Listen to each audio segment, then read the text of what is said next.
I want to also read just a little bit tonight from the AA Big Book, which a little bit about the 12 steps.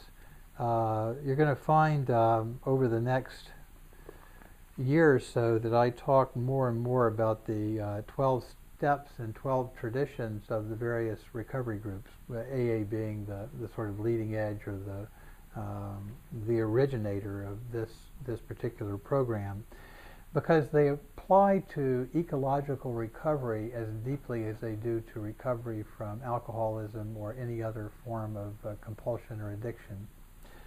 So I'm going to read the 12 steps without substitutions. The word alcoholic and alcohol appears twice, and I'll leave them in. But and then I'll read another little paragraph at the very end of it, and then we'll talk a little bit about this and explore these themes and how they relate to ecological recovery as well. Here are the steps we took, which are suggested as a program of recovery. 1. We admitted that we were powerless over alcohol, that our lives had become unmanageable. 2. Came to believe that a power greater than ourselves could restore us to sanity. 3. Made a decision to turn our will and our lives over to the care of God as we understood Him. 4. Made a searching and fearless moral inventory of ourselves. 5. Admitted to God, to ourselves, and to another human being the exact nature of our wrongs. 6. Were entirely ready to have God remove all these defects of character. 7. Humbly asked Him to remove our shortcomings. 8. Made a list of all persons we had harmed and became willing to make amends to them all. 9. Made direct amends to such people wherever possible, except when to do so would injure them or others. 10. Continued to take personal inventory, and when we were wrong, promptly admitted it. 11. Sought through prayer and meditation to improve our conscious contact with God as we understood Him, praying only for knowledge of His will for us and the power to carry that out. 12. Having had a spiritual awakening as the result of these steps, we tried to carry this message to alcoholics and to practice these principles in all our affairs. Many of us exclaimed, "What an order! I can't go through with it." Do not be discouraged. No one among us has been able to maintain anything like perfect adherence to these principles. We are not saints. The point is that we are willing to grow along spiritual lines. The principles we have set down are guides to progress. We claim spiritual progress rather than spiritual perfection. Now, what you have just seen is probably, or just heard, is probably the most perfect articulation in modern times of the bodhisattva ideal of Mahayana Buddhism. In fact, I would go so far as to say that if you were trying today to practice the bodhisattva way as a modern human being, and you were ignorant of these 12 steps and how they work, that you would be working at a significant disadvantage, because you wouldn't be availing yourself of really one of the most important spiritual documents to emerge over the past 100 years or so. It would be like living in Tibet and trying to practice the way of the Bodhisattva and never having read or even heard of Shantideva's famous poem, The Way of the Bodhisattva. It would be equivalent of that. And so over the next year or so, we will move much more in this direction of sort of taking this template and learning to apply it to green meditation.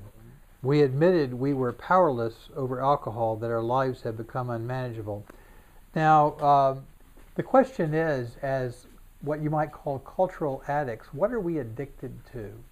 That's really the question. People have said for a long time that we need AA for the rest of us. Okay, there needs to be some way that people can come together in a non-hierarchical way, share openly without fear of crosstalk or criticism, experience really only or certainly mostly the support and concern from other people without having to believe in any particular theological agenda, without having to submit to the will of another, and without having to pay a lot of money. In other words, because people really offer their sponsorship and their fellowship pretty much for free. So how do we do that? How do you get AA for the rest of us? Well, that makes it sound like, you know, somebody's going to come along and explain it and sort of like give you the key to it. But really, that's not what's required. What's required is for a critical mass of people living in modern culture today to say, we admitted that we were powerless over our cultural madness and that our lives had become unmanageable. If you want to think in ecological terms, you say our lives had become unsustainable. So we admitted that our lives had become unsustainable, that we were living lifestyles as individuals and as a species that could not endure for long, probably could not endure even for the course of our own lifetime, would certainly not be available to our grandchildren or our great-grandchildren. So the question becomes, we say we admitted that we were powerless over alcohol and that our lives have become unmanageable. What word do we really substitute there for alcohol? We don't really need to change these steps at all to apply them to what we do, all except for that one word. It says alcohol at the beginning and alcoholic at the very end. So what does that really refer to? Well, I think we have an answer.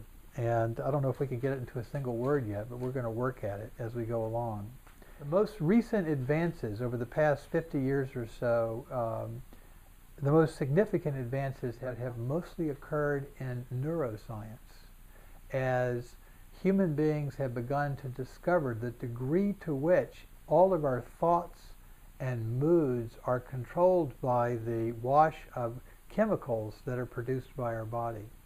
These are chemicals that excite us, chemicals that stimulate us, chemicals that calm us down, chemicals that help us to sleep, all of which are naturally produced by the body, or part of the body's system.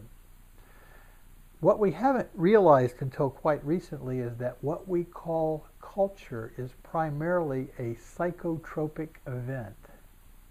That prior to human beings coming together and living in at first small communities and then gradually bigger and bigger communities, one's chemical state of being was calibrated almost entirely by the earth and by one's limited and basically wholesome interaction with a small group of other people.